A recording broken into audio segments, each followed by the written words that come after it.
The quote, "When the last king is strangled with the entrails of the last priest," attributed to Denis Diderot, emanates from an era that was characterized by a substantial ideological shift. It serves as a potent symbol of a period teeming with revolutionary ideas that sought to challenge, if not dismantle, the long-standing structures of power within society, specifically the monarchy and the church. Diderot was a key figure during the Enlightenment, a period during the 18th century where reason was heralded as the primary means to understand and navigate the world, superseding blind faith or adherence to established doctrines. This epoch saw the emergence of ideas that underscored the importance of individual rights, the separation of church and state, and the skepticism towards the unchecked authority of monarchs and religious figures. Therefore, the notion of strangling a king with a priest's entrails, in a metaphorical sense, underscores a radical and visceral rejection of these two predominant institutions of power.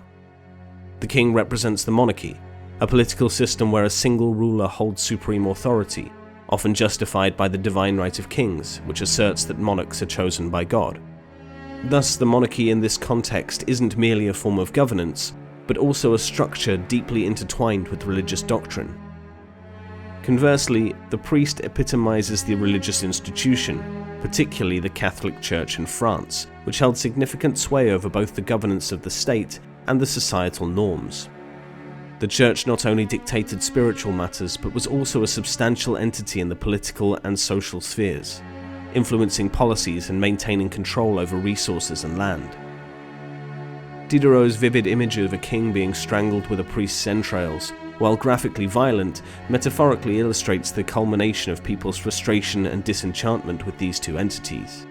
It suggests a future where citizens reject the absolute authority of both the monarchy and the church, symbolically killing off these institutions to pave the way for a society where governance is no longer subject to the whims of a sole ruler or the doctrines of religious entities.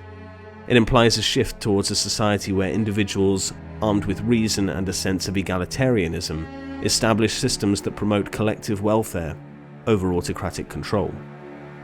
Diderot and his contemporaries postulated that for society to truly progress, it was imperative to break free from the shackles of traditional authoritarian structures.